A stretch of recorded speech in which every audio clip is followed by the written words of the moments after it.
دائمة بدوام ملك الله.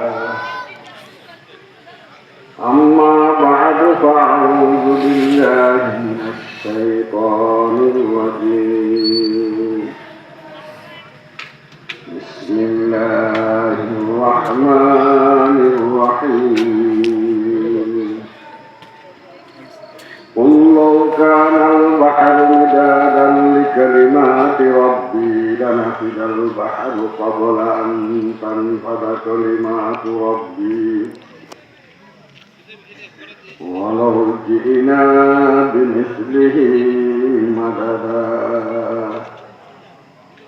قل إنما أنا بشر مثلكم يوحى إلي أنما إلهكم إله واحد فمن كان يرجو لقاء ربه فليعمل عملا صالحا ولا يشرك بعبادة ربه أحدا.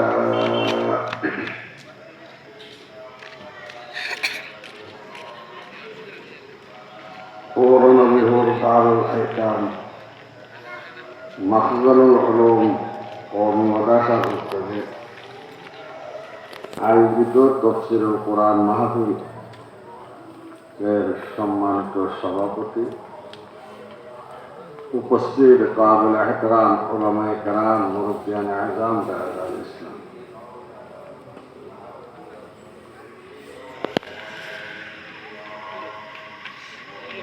সময় কম, 9:10টায় আমার রওনা করতে হবে। এখন সময় 10টা বাজে গেছে। তার অল্প সময়ের মধ্যে যা কয়েকটি কথা আল্লাহ বলার চেষ্টা করব। আল্লাহর দরবারে প্রার্থনা এমন কথা যাতে আল্লাহ বলায় যেগুলো বললে আমি বলনেওয়ালা শুননেওয়ালা সবাই ফায়দা হয়। আল্লাহ পাক রব্বুল আলামিন হাজার হাজার সৃষ্টি জগতের মধ্যে আমাদেরকে দয়া করে মায়া করে মানুষ বানিয়েছে। যদি গরু, ছাগল, কীট পতঙ্গ অন্য কিছু বানাইতো তাও আপত্তি করার কোনো সুযোগ আমাদের ছিল না। এমনকি ফেরেশতা বানাইল। ফেরেশতা এগুলো হইল আল্লাহ এদেরকে মানুষের খেদমতে দিছে, বিভিন্ন কাজে লাগাইছে। এদের জন্য দুনিয়ার মানুষের যে মজা নিতেছে, খায়া মজা, কাপড় বাজার থেকে ভালো কাপড় পরিধান করিয়া মজা, ঘুমাইয়া শরীরের মজা, বিবাহ শাদী ইত্যাদি এগুলোর মধ্যে মজা। ফেরেশতাদেরকে আল্লাহ তাবারক ওয়া তাআলা দুনিয়ার এই সমস্ত কাজগুলোর কোনো চাহিদা দেয়। ওনার দুনিয়ার মধ্যে এই সমস্ত মজাগুলো ফেরেশতারা পাইতেছে। তাই একদিন ফেরেশতারা আল্লাহর কাছে একটা আবেদন করছেন, আয় আল্লাহ, আপনি মানব জাতিকে দুনিয়াতে খাওয়া দাওয়া, ঘুমানো, বিবাহ শাদী ইত্যাদি এগুলো সবগুলো দিয়েছেন, আমাদেরকে দেন নাই। আমাদের জন্য আখিরাতের মধ্যে সব আমাদেরকে নেন, ওনাদেরকে আখিরাতে দিয়েন না, জান্নাতে এগুলো দিয়েন না।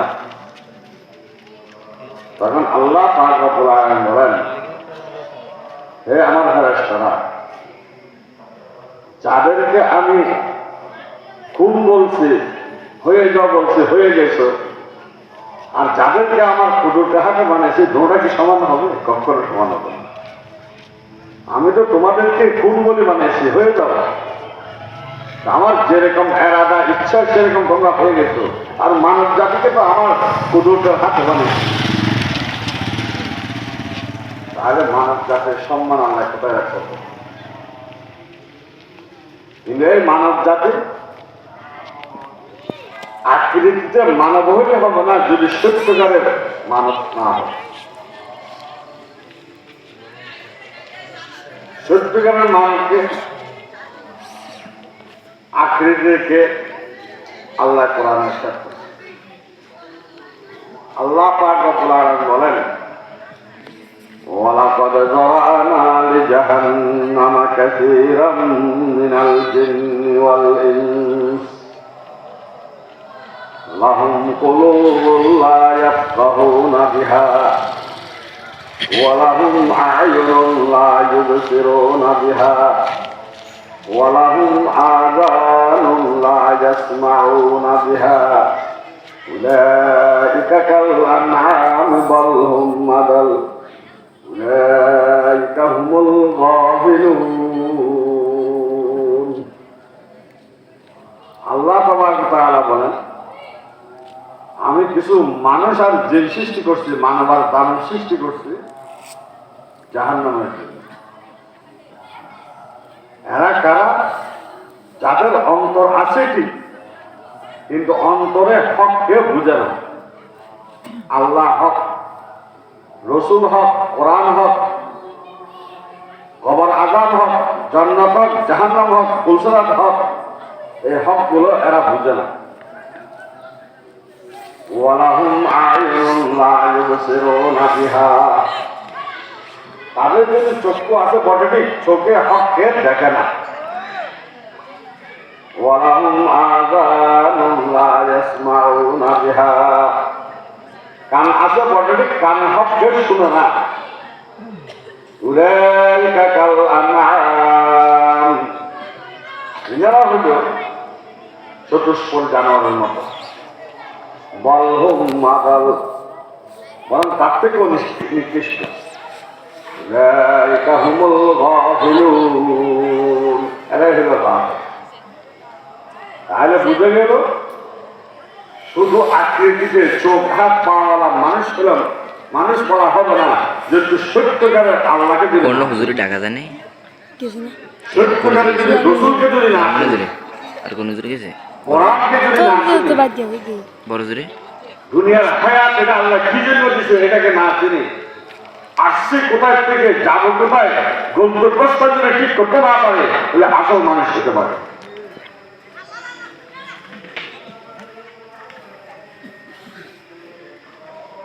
আসছে থেকে যাবো কোথায়, কতটুকু আসছি, কতটুকু যাওয়ার বাকি রয়েছে, এই চিন্তা যদি যতক্ষণ আসে নাই ততক্ষণ আমি মানুষ হতে পারি না।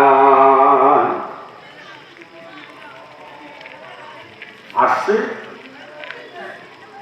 জান্নাত থেকে, কোথায় থেকে? আমাদের মাতা পিতাকে কোথায় রাখছিল? আদম আর হাওয়াকে কোথায় রাখছিলেন? যাব কোথায়? জান্নাতে। এখন রু জগতের হায়াত শেষ, মায়ের পেটের হায়াত শেষ, এখন দুনিয়ার জগতের হায়াত চলতেছে। এরপরে কবরের হায়াত, এরপরে আখিরাতের হায়াত, মর্যাদার হায়াত, তারপর চিরস্থায়ী জান্নাত, আমার জাহান্নাম। তাহলে আমি আসলাম কোথায়? এখন আমার পথ কতদিন বাকি আছে, আমার সরঞ্জাম সাথে নিচ্ছে কিনা বলেন, কার কতদিন বাকি আছে জানা আছে? জানা নাই আমাদের। কয় মিনিট বাকি, কয় দিন বাকি, কয় সেকেন্ড বাকি। অথচ আল্লাহ এই হায়াতটা দিয়ে আমাকে পাঠাইছে উপরন্ত একটা হায়াতের তৈরি করার জন্য। আল্লাযী খালাকাল মাউতা ওয়াল হায়াতা লিয়াবলুয়াকুম আইয়ুকুম আহসানু আমালা ওয়া হুয়াল আজিজুল গফুর। বান্দা, আমি তোমার হায়াত আর মৃত্যু দিয়ে তোমাকে সৃষ্টি করছি, আমি তোমাদেরকে দেখার জন্য এই দুনিয়ার হায়াতে থাকিয়া এ কত সুন্দর আমল করে আসো, আমার হুকুম মোতাবেক, আমার নবীর তরিকা মোতাবেক, সুন্নাত মোতাবেক কত আমল করে আসে এটা দেখার জন্য। তাহলে আমরা সবাই এখন পরীক্ষার্থী। সবাই কি পরীক্ষার হল কোথায়? এই দুনিয়া। পরীক্ষার হলে একজন ছাত্র বসিয়া তার কলমটা সামনের দিকে বাড়াইতে খুব চিন্তা করে বাড়ায় যে আমি যে অক্ষরটি লিখতেছি এটা আমার রেজাল্ট ভালো হবে কিনা খারাপ। তদ্রুপ আমি পরীক্ষার্থী এই দুনিয়ার হলে বসিয়া আমার দেখতে হবে আমার যে কাজটা করতে আমার কলমটা বাড়াইতেছি সেই কলমটা আমার রেজাল্ট ভালোর দিকে হবে না খারাপের দিকে হবে। এখানে কলম কি? আমার মুখ কলম, আমার চক্ষু কলম, আমার হাত কলম, আমার পা কলম। মুখে বলার সময় যে কথাটি বলতেছি এটা এই কথাটা বলা আমার আল্লাহর হুকুম নবীর তরিকা আছে কিনা। তবে যেদিকে দৃষ্টিপাত করতেছে এদিকে দেখার জন্য আমার আল্লাহর অনুমতি আছে কিনা। এইভাবে যেদিকে আমি হাত বাড়াইতেছি এদিকে হাত বাড়ানো এটা আমার আল্লাহর হুকুম অনুযায়ী হচ্ছে কিনা। এইভাবে আমি পা দিয়া যেদিকে চলছি এই চলাটা আল্লাহর হুকুম নবীর তরিকা অনুযায়ী হচ্ছে কিনা। প্রত্যেকটি কদমে প্রত্যেকটি জিনিসের মধ্যে আমার খেয়াল করতে হবে। আল্লাহ খলাকাল মাউতা ওয়াল হায়াতা লিয়াবলুয়াকুম আইয়ুকুম আহসানু আমালা। আমি এই মুখ দিয়া আমার আল্লাহর একত্ববাদকে আমি স্বীকার করলাম কিনা, আমার রাসূলের সুন্নতের কথা আমি বললাম কিনা, আমার আল্লাহর কোরআনকে আমি কিতাবকে তেলাওয়াত করলাম কিনা। কালেমা লা ইলাহা ইল্লাল্লাহু মুহাম্মাদুর রাসূলুল্লাহ সহিভাবে আমি পড়তে পারলাম কিনা। আমি এই মুখ দিয়া নাকি গীবত করলাম, না মিথ্যা বললাম, কারো পূর্ব অপবাদ দিলাম, কারো সমালোচনা করলাম, কারো কথা কাউকে দেয়া বলে দিলাম, কারো সাথে অহংকারী দেখাইলাম, কারো সাথে রিয়াকারী লোক দেখান কাজ করলাম, কারো সাথে কৃপণতা করলাম, কারো সাথে এইভাবে পরহিংসা করলাম। তাহলে সব কিছু কাল কিয়ামতের মাঠে জবাবদেহি করতে হবে। কিয়ামতের দিন এই দুই ফেরেশতা যা দেখতেছে সব মৃত্যুর সময় আল্লাহ গলার সাথে লটকাই দিলেন। আল্লাহ বলেন وَكُلَّ إِنسَانٍ أَلْزَمْنَاهُ طَائِرَهُ بِعُنُقِهِ وَنُخْرِجُ لَهُ يَوْمَ الْقِيَامَةِ كِتَابًا يَلْقَاهُ مَنشُورًا। বন্দা প্রতি মানুষের আমলনামা মৃত্যুর পর আমি তার গর্দনের সাথে লটকাই দিই, তোমরা দেখো না। কিয়ামতের দিন তার সামনে উঠে প্রসারিত করে দিব। তারপর বলবো ইকরা কিতাবাকা কাফা বিনাফসিকা আল-ইয়াওমা আলাইকা হিসাবা। হে আমার বান্দা, তোমার আমলনামা আজকে তুমি পাঠ করো, আজকে তোমার হিসাব তুমি করো, তোমার হিসাব তোমার জন্য তোমার যথেষ্ট। সেই সব কিছু দেখিয়া বলবে মা লিহাযাল কিতাব লা ইউগাদিরু সগীরাতান ওয়ালা কাবীরাতান ইল্লা আহসাহা ওয়া ওয়াজাদু মা আমিলু হাদিরা। আয় আল্লাহ, আমার জন্য এই নথিপত্র কোথা থেকে আসছো?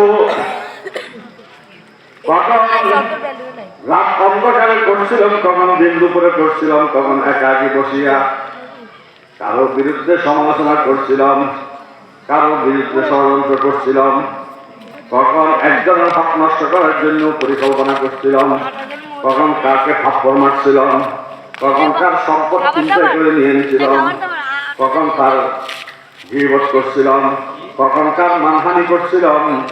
আয় আল্লাহ, সব কখন যেদিকে তাকাতে পারবো না, মহিলার দিকে কেমন এইভাবে তাকাইছিলাম, মহিলা পুরুষের দিকে কেমনে তাকাইছিল।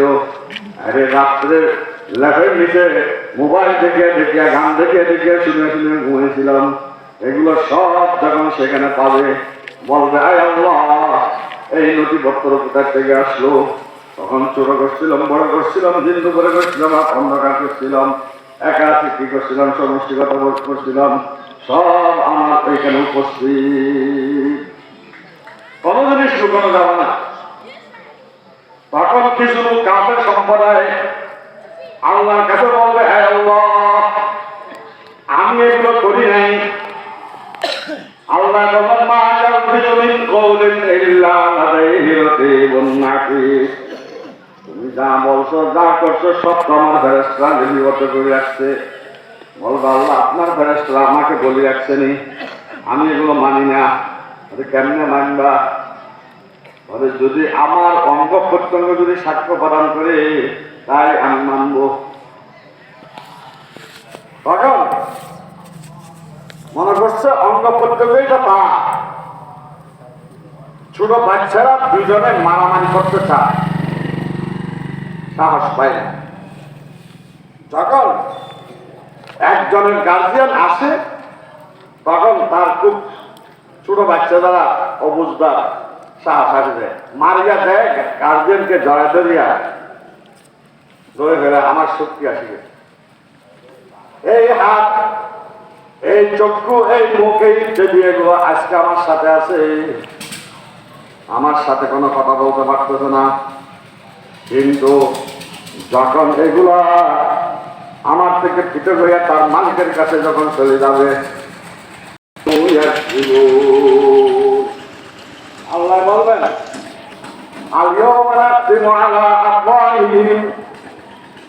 আজকে আমি মোহর লাগাই দিছি আমার এই মুখের মধ্যে। এই হাত, তুমি বলো তোমাকে কোন কোন কাজে ব্যবহার করছিল। এই চক্ষু, তুমি বলো তোমাকে কোন কোন কাজে ব্যবহার করছিল। এই কান, তুমি বলো তোমাকে কোন কোন কাজে ব্যবহার করছিল। এই পা, তুমি বলো তোমাকে কোন কোন কাজে ব্যবহার করছিল। যখন সবগুলো বলবে, দশটা গুয়াদ মঞ্চনি দুজদান, লব্বে গুয়াদ মঞ্চনি বসিদান, দশটা গুয়াদ দিদান সোয়ে হারাম, গোসে গুয়াদ সিদান সমরুল কালাম। ও আল্লাহ, মাঠে জমিন দিয়া চলে যেতেছি, আমাকে ব্যবহার করিয়া একজনের ক্ষেত থেকে 2-4টে বেগুন নিয়ে নিছে। আমাকে বেকার করে একজনের ক্ষেত থেকে টমেটো নিয়ে নিছে, শিম নিয়ে নিছে।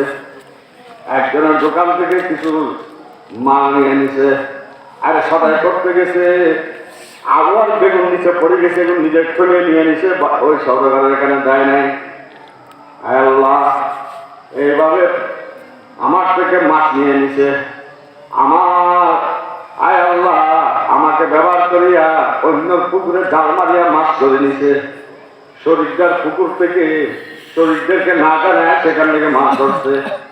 আয় আল্লাহ, আমাকে ব্যবহার করিয়া বোনের জায়গা না দিয়া, বোনের জায়গা থেকে আরো 2 হাত দূরে দিয়েছে, একটা সীমানা দিয়ে দিছে।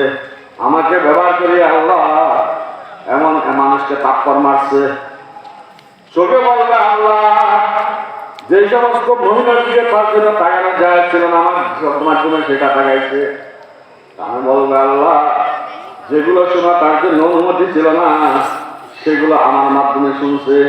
প্রত্যেকটি অঙ্গ প্রত্যঙ্গ যখন বলবে, আর রেহাই করার কোনো সুযোগ থাকবে না। 10টা গুয়াদ মঞ্চনি দুজদান, লব্বে গুয়াদ মঞ্চনি বসিদান, চশমা গুয়াদ দিদান সোয়ে হারাম, গোসে গুয়াদ সিদান সমরুল কালাম। এই জন্য ভাই, আমাদের প্রত্যেকটি কাজ করার সময় দেখতে হবে বাস্তব ক্ষেত্রে আমি যে আল্লাহর হুকুম নবীর তরিকা অনুযায়ী করছি, আমার জন্য এই কাজ করার অনুমতি আছে কিনা, আমার দায়িত্ব কি, আমি নবীর উম্মত, আমি কি কাজ করতেছি। এই উম্মতকে, এই উম্মতের মধ্যে সর্বপ্রথম জান্নাতে যাবে হযরতে আবু বকর সিদ্দিক রাদিয়াল্লাহু তাআলা। বলেন কে যাবে? এই উম্মতের পূর্বে অন্য কোনো উম্মত জান্নাতে যেতে পারে না। আবু বকর সিদ্দিক রাদিয়াল্লাহু তাআলা একদিন আল্লাহ নবী বলতেছেন যে এই আবু বকর, জান্নাতের অমুক দরজা দিয়া এই আমলকারীকে ডাকবে, এইটা দিয়া অমুক আমলকারীকে ডাকবে, এটা দিয়ে অমুক আমলকারীকে ডাকবে। আবু বকর সিদ্দিক রাদিয়াল্লাহু তাআলা আনহু বলেন, ইয়া রাসূলুল্লাহ সাল্লাল্লাহু আলাইহি ওয়াসাল্লাম, উম্মতের মধ্যে এমন কেউ নাই যাকে সব দরজা দিয়ে ডাকে। হযরত রাসূলুল্লাহ সাল্লাল্লাহু আলাইহি ওয়াসাল্লাম বলেন, আবু বকর, এটা হইল তুমি, তোমাকে সব দরজা দিয়ে ডাকবে। হযরত আবু বকর সিদ্দিক রাদিয়াল্লাহু তাআলা কি গুণ ছিল? প্রথম নম্বর গুণ, হযরত আবু বকর সিদ্দিক রাদিয়াল্লাহু তাআলা নবী আলাইহিস সালাতু ওয়াস সালামের সাথে এলাকার সব ছেলেদের মতো খুব ছোটকাল থেকে খুব বন্ধুত্ব ছিল। কিছুদিন পর রসুলকে দেখতেছেন না, একদিন দেখা হয়েছে, সাক্ষাৎ হয়েছে। সাক্ষাৎ হওয়ার সাথে সাথে বলেন, হে মুহাম্মদ,